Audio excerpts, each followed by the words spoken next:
Hello Corkies! Today we are going to be discussing wine stemware and why choosing a glass is really important and how it contributes to your overall wine experience. Stay tuned!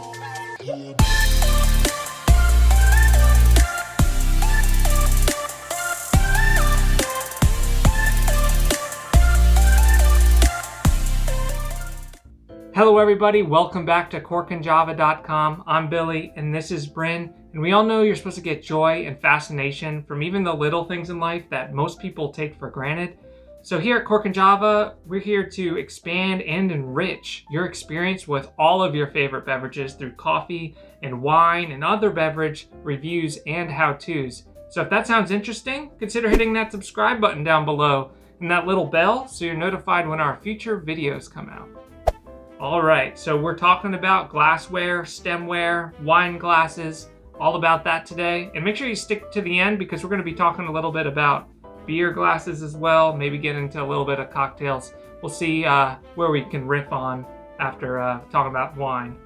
All right, so an overall overview of wine glasses. You know the typical shape. It's kind of a bowl and it kind of tapers towards the top. And you notice that most of the time it comes with a stem, although there are stemless versions. And most people, you probably notice, they don't fill up their glass all the way like most beverages would that you would get, like soda or, lemonade you're pouring in your normal glass or your Coke or whatever. Like wine doesn't go all the way up in a glass. And there's a scientific reason behind that and for the shape of the overall wine glasses. So it's curved up towards the top, and that focuses a lot of the aromas and the bouquet up into your nose. It like concentrates it. And you'll notice that some wine glasses are a little bit more concentrated up into the top as other ones. And then you'll also notice that some have a larger bottom bowl area, and that more promotes more oxidation of the wine. It allows the wine to hit more air, more surface area hitting air at a time.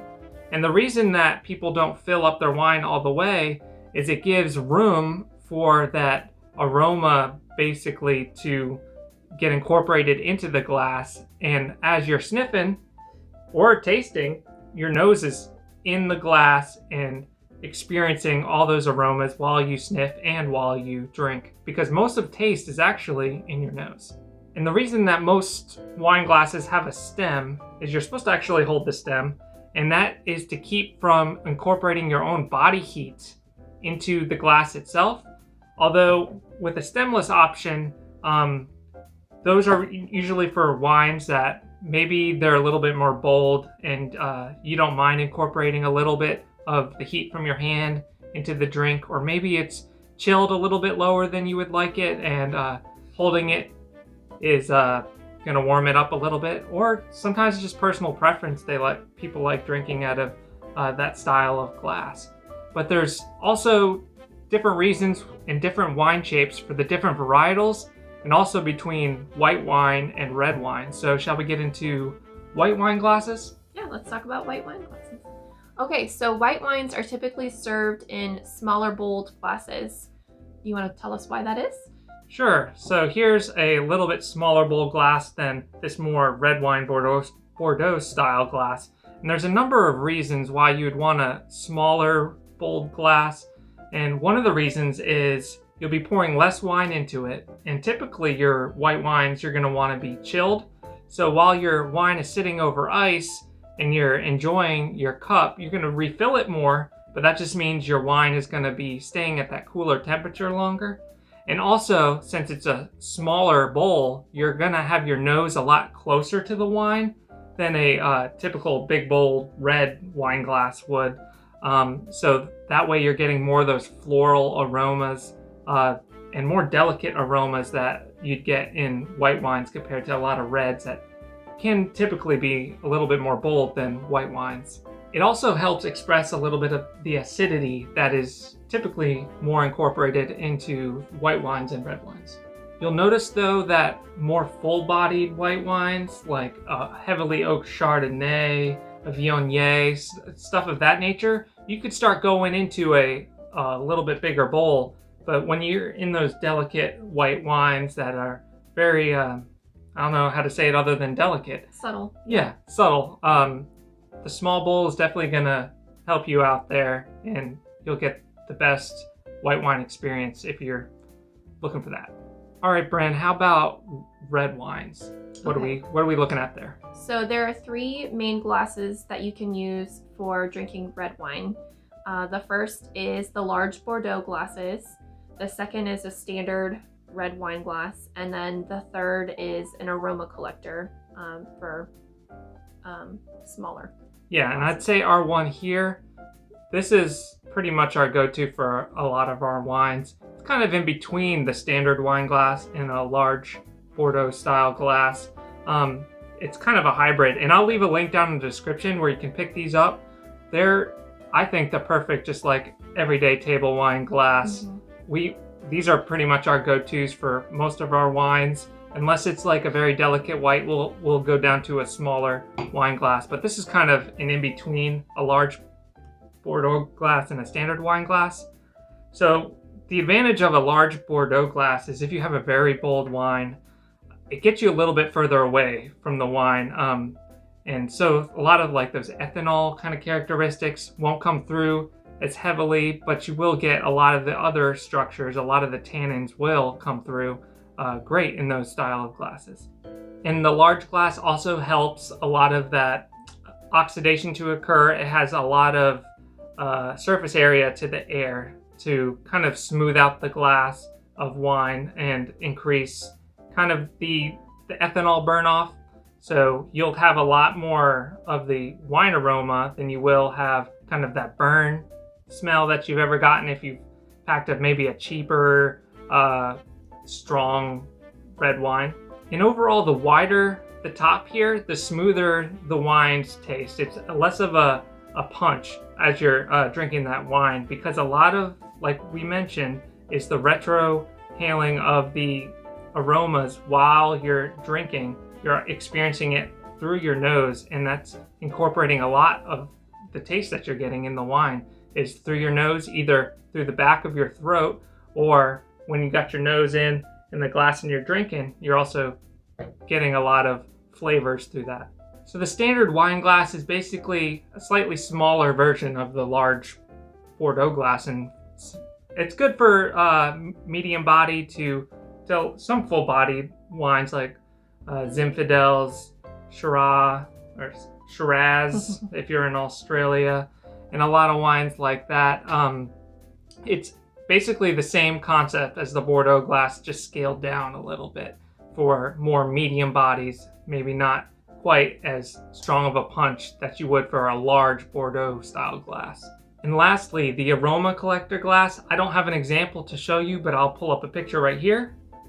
And that's really just, a fat bottom glass. It's really good for lighter wines with more subtle aromas, lighter red wines. And think of like your Pinot Noirs, Gamay, stuff of that nature. The large round bowl helps collect a lot of those aromas because you're really trying to get as much out of the bouquet as you can. So that's kind of the science behind why those are designed to be so fat and the way that they're shaped. Okay, so one of the things we haven't mentioned yet is champagne, and it's always served in a champagne flute. So why is that? Well, actually, traditionally, they had those like really wide kind of glasses. That's typically not how champagne is served anymore, but sometimes it is. But the reason why they went over to more of a flute style is because it holds carbonation for way longer. The more tall and less wide it is, when you have really wide glass, it's gonna have a lot more bubbles and basically burn off all the CO2 that's in the... You lose the fizz. Yeah, you lose the fizz faster. And you retain that more in this style of glass. And I think some other advantages, personally, is you don't really stick your nose too much into a champagne glass because all those bubbles are really just going to tickle your nose. And it really kind of keeps your nose a little bit more out of the way. And you also get a nice visual of a lot more length of the bubbles rising when you have a taller glass. So I think it goes a long way with presentation as well. Yeah, there's something about champagne flutes that just looks like glamorous to me. I don't know what it is, but okay, so we covered glassware, but what about crystal? So crystal is a type of glassware, and it's obviously made of crystal instead of glass, and it's a little bit harder to maintain. It's fancier, and if you want to put the work in, it has really nice shine. And as long as you're know where you're buying it from, because you don't want to get something that has like too high lead content, because there is like some traces of lead in crystal. So just be careful where you're buying crystal from, especially if it's antique. Like, you got to be careful with some antique crystal stuff just to make sure that it doesn't have high concentrations of lead in it. But generally, I recommend normal glass unless you have like a special set that you want to kind of show off and keep away, and make sure that you're putting in the extra effort to maintain the shine and clean it and keep it sparkly. Exactly.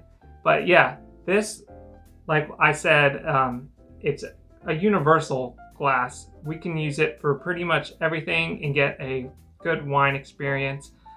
We got this on Amazon, and I'll leave a link down in the description where you could pick up some of these universal wine glasses that are pretty much in between the Bordeaux style and the standard wine glass. And they've held up really well over, I don't know, we've had these probably 3 years or so, and they have been knocked around in the drain tray and on the counter, and they've withstood a lot of abuse. As you can see, they can use a deep clean, because most of our washing is just with water only. We don't use detergent, we don't use soaps or anything typically on the wine unless we're going for a deep clean, because anything scented is going to leave a residue inside the wine or inside the glass that could affect the wine that you're drinking. So you got to be careful. And it's not a bad idea if you're getting a glass out of the cupboard or something after you rinse it out, just to make sure that it's kind of been back neutral, to take a little swish of the wine that you're drinking and just pour it out. That way you're kind of primed and ready to go for the wine you're going to be drinking. All right, so that pretty much does it for wine glassware. We know there's a lot of fancy glassware out there for different types of beers, and also for, liquor like whiskey, Glencairns. There's also, a ton of different cocktail glasses. For every different style of cocktail has their own special glass that goes with it. So what are some things about those types of glassware that you find interesting? Beer follows pretty much the same guidelines as the wine glasses do with regard to shape. Yeah, so scientifically it's pretty much the same. This is like a standard pint glass that you would, pour your Guinness or whatever beer in. Just a standard, anything from a light beer to a stout of that nature. And the reason I think they have the smaller bottoms and the wider tops, it's actually kind of a restaurant trick to make it seem like as you're drinking, there's actually a lot more volume up top than on the bottom. So when it looks like you're halfway done with your beer, you've actually drank probably about 3/4 of it. So you tend to drink the bottom half a lot faster. And I think it kind of tricks your brain into drinking the drink faster than you normally would. Therefore, you're buying more beer at the restaurant and they're making more money.